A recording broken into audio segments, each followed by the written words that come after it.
Hoje eu vou mostrar um caminho para você começar a resolver definitivamente o problema da dificuldade de reuso no desenvolvimento de software. E sem aumentar a duplicação de código.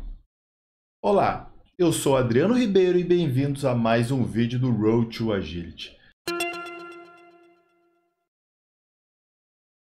O problema da duplicação de código ele é crônico, é difícil por uma série de fatores, como por exemplo a forma com que abordamos o problema, ou a forma como desenvolvemos, ou seja, projetamos a solução para resolvê-lo ou para automatizá-lo.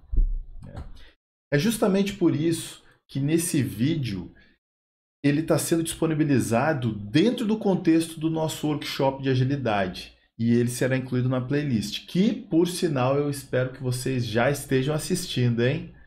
Beleza? A ideia neste vídeo é focar pura e simplesmente na modelagem de domínio, ou seja, no coração do software efetivamente. Antes de começar, claro, eu gostaria de pedir aquele like, de pedir aquele comentário. Se está curtindo, se inscreva. Se está com dúvida ou não está confiando no que a gente está falando, posta ali nos nossos comentários, fala com a gente.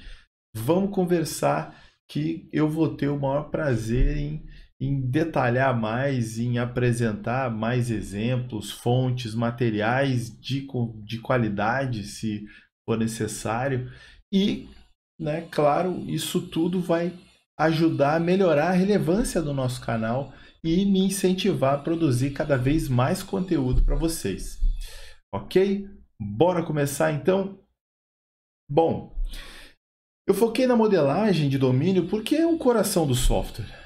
Um software sem coração tem regras de negócio espalhadas por todos os cantos, mas ao mesmo tempo, essas regras de negócio, se não forem organizadas da forma certa, independente de como você deixe ali bonitinho, bem clara, bem objetivo, mas se elas não estiverem onde elas precisam estar efetivamente, não adianta. Ou seja, a regra de negócio não tem que estar no processo, não tem que estar no serviço que está rodando ou está iniciando esse processo, digamos assim. Ela precisa estar no seu devido lugar. Primeiro, a gente pode até voltar no vídeo que eu falei dos tipos de regra, de como fazer, como escrever regras de negócio do jeito certo e identificar os tipos de regra de negócio. Aqui nós vamos tratar pura e simplesmente, para esse vídeo não ficar muito grande, de regras de existência, ou seja, o início da definição dos conceitos do nosso software. Então tá, falando em conceito, a primeira coisa que a gente precisa fazer para a gente, até como parte de entendimento do problema que a gente vai trabalhar, é saber quais são os conceitos que definem os objetos que fazem parte do nosso software. Então, para facilitar, como eu disse, eu vou pegar aqui o nosso código do workshop, que você pode se inscrever. O link vai estar na descrição do vídeo e no primeiro comentário. Eu vou ver se eu incluo no primeiro comentário que eu falo, mas nem sempre eu incluo. Então, vamos lá.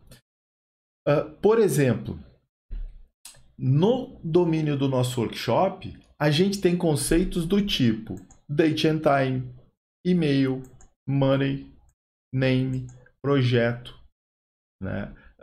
project code, project name. Ou seja, são conceitos. Esses conceitos em si têm regras de construção.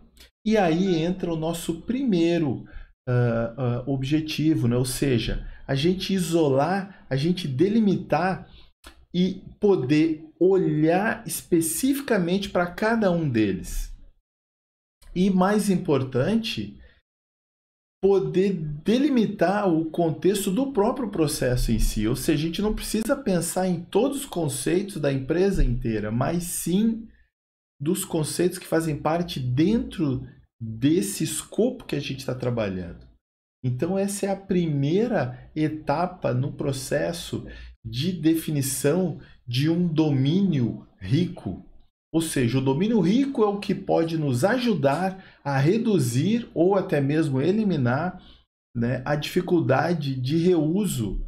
Por quê?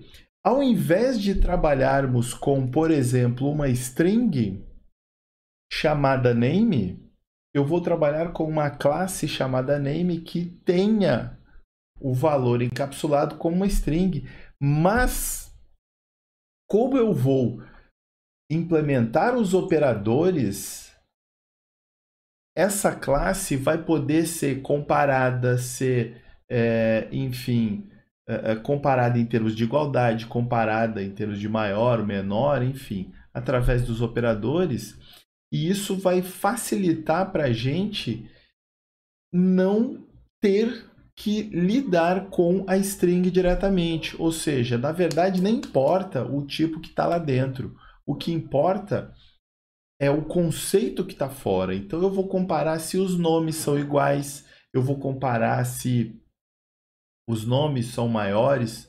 Então, isso, essa camada de indireção que a gente inclui, dá uma independência e, ao mesmo tempo, facilita que a gente olhe para as regras especificamente de validação desse conceito. Como é que eu valido name? E aí vem a segunda regra, ou seja, como eu como eu crio essas classes.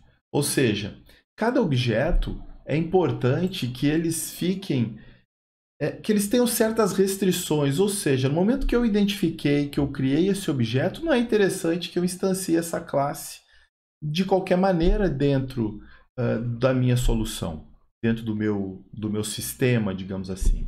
Então, para isso, é interessante que a gente avalie os padrões que a gente vai usar para construir esse objeto de negócio. Então, aqui dentro do workshop, então tá.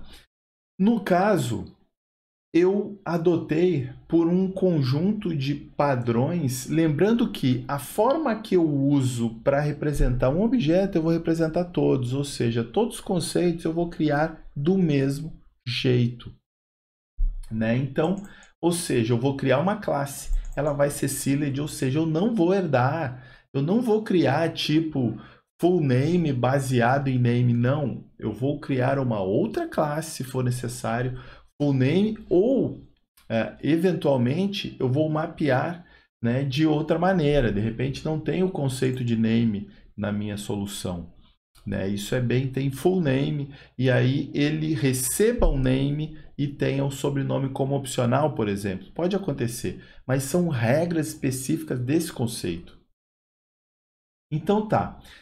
Para enforçar essas regras, ou seja, para eu garantir que ele seja criado com as validações, ou seja, com a forma que eu quero, ou seja, o domínio rico ele enforça um determinado jeito de uso e um contexto para esse uso.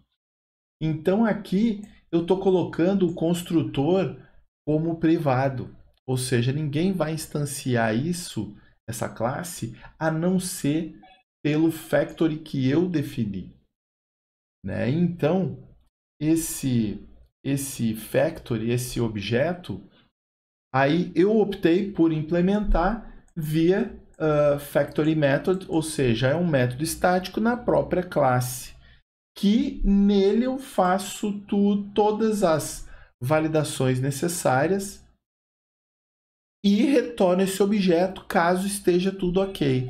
Então, no caso, eu estou incluindo as minhas validações nesse factory method, né? Não é necessário fazer as validações do jeito que eu implementei, né? Eu até implementei por outros motivos que a gente vai ver em outros vídeos, mas nesse aqui é importante que eu até posso ter vários factory methods. Por exemplo, aqui eu tenho um que retorna o empty, né? No caso, nessa classe aqui, eu só tenho dois, né? Que é o primeiro, que recebe o nome, ou seja, para eu criar um nome. Tá, mas e aí, onde eu estou fazendo as validações? Devido ao framework de validação que eu estou usando, e isso até é uma outra coisa importante que vocês podem, ou melhor, vocês precisam entender cada coisa que você vai usar vai demandar ou vai impactar na sua solução. E aí você precisa validar se isso vale a pena dentro do que você está querendo desenvolver ou não. Não pensar pura e simplesmente no que ela entrega, mas sim no impacto que ela causa. Eu achei que era válido, que era interessante, porque o uso desse framework me possibilitou fazer outras coisas que a gente vai ver no futuro. Então tá, esse framework ele me obriga a criar uma classe de validação. Então assim, todas as minhas regras existenciais hoje, elas são representadas ou mapeadas aqui, nesta classe que eu estou chamando de validator. E elas são enforçadas aqui no meu factoring method. Ou seja, eu vou criar internamente como o meu factoring method ele está na mesma classe, então o meu construtor privado ele fica legal porque eu posso chamá-lo aqui dentro desse método, né? Mas externamente eu não posso, de outra classe eu não poderia fazer isso. Se eu quisesse usar um factory externo e fazer a implementação dele, as regras poderiam estar lá do mesmo jeito, né? Eventualmente eu não precisaria criar, aí vem, dependendo do framework de validação que você quiser, você pode colocar as regras lá nele, como eu poderia ter feito aqui com asserts ou com coisas do gênero, que a ideia é que essas regras elas explodam realmente se o objeto não está válido. Né? Eu não estou explodindo porque eu não estou usando exceções para controle de fluxo. Né? Então isso é uma outra coisa que a gente vai ver mais à frente. Então tá, criamos a nossa classe, colocamos as regras de negócio no lugar certo, e aí? O que a gente precisaria se preocupar mais? Então, na verdade, o terceiro elemento aqui é que não ficou, de certa forma, transparente para vocês, é como eu estou tornando essa minha classe ou esse novo wrapper aí, esse componente que está, essa camada que está envolvendo o meu tipo primitivo, né? Então vamos aqui.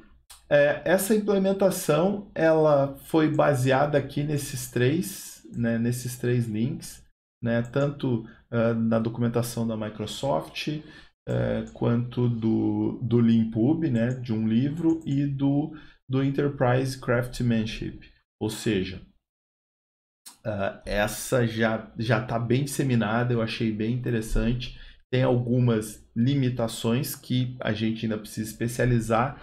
A gente vai ver em outros casos aqui mais à frente, mas facilita bastante. Como vocês viram, o meu name ele ficou muito simples, ou seja, eu não precisei implementar o equals em todas as classes que eu for derivar, porque eu tenho, né, um método abstrato na minha value object, né, ou seja, esse padrão que está sendo implementado é um value object.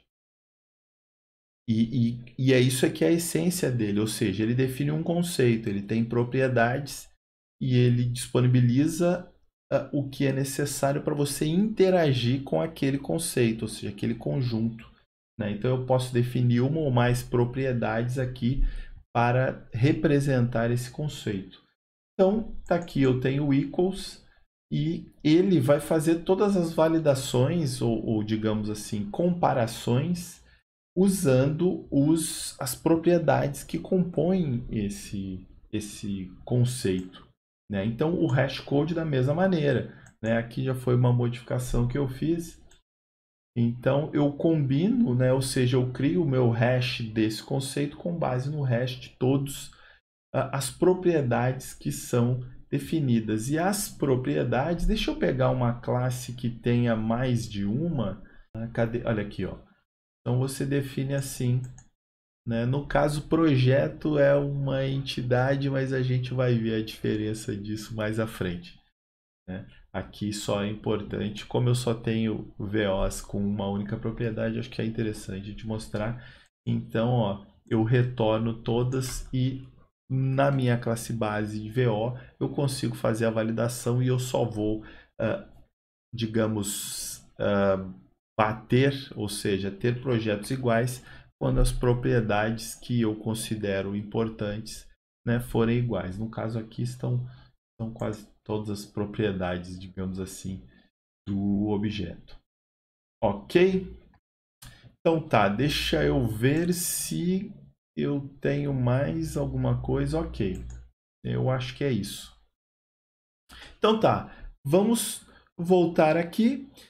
Ou seja, a gente tem então as 3 regras básicas aí para criar objetos de negócio e mapear o domínio. Identificar os conceitos, né? Pensar isoladamente em cada conceito e nas regras de existência dele individualmente, criar essa classe, né? Você pode, enfim, gerar, até os IDEs já geram esses códigos de implementação da interface equals, né? Ou seja, a implementação do VO verdadeiramente. Então, essa camada de direção que vai te dar essa independência e o encapsulamento. Regra de negócio dentro desse objeto, mas que tipo de regra de negócio? Regra de negócio existencial, ou seja, regras que identifiquem o meu conceito, que delimitem o meu conceito e que restringam os valores a serem usados para a criação dele. E a terceira é a criação através de factories, sejam factories externos ou factoring métodos. Você pode escolher a forma. O importante é você começar a criar essa camada na sua aplicação, né? É por aqui que vai nascer o seu domínio e a gente vai ver o poder disso mais à frente. Ok? Bom, pessoal, hoje era isso que eu gostaria de mostrar para vocês. Eu espero que vocês não esqueçam, esses códigos estão disponíveis a partir da inscrição no workshop. Ele é 100% gratuito. Agilidade com DDD. Você só informar o seu e-mailzinho ali, você vai ter acesso às 3 primeiras aulas e outros vídeos serão liberados semanalmente, que vão explorar todos os elementos, todos os padrões e os estilos e vão dar as informações necessárias para vocês entenderem por que cada coisa está lá, porque realmente é muita coisa, nós sabemos, e até por isso que foram escolhidos da aplicação os cenários mais simples, assim, basicamente os CRUDs, para implementar e a gente poder explorar isso. Beleza? Ok? Então valeu, pessoal, e até a próxima semana ou próximo vídeo.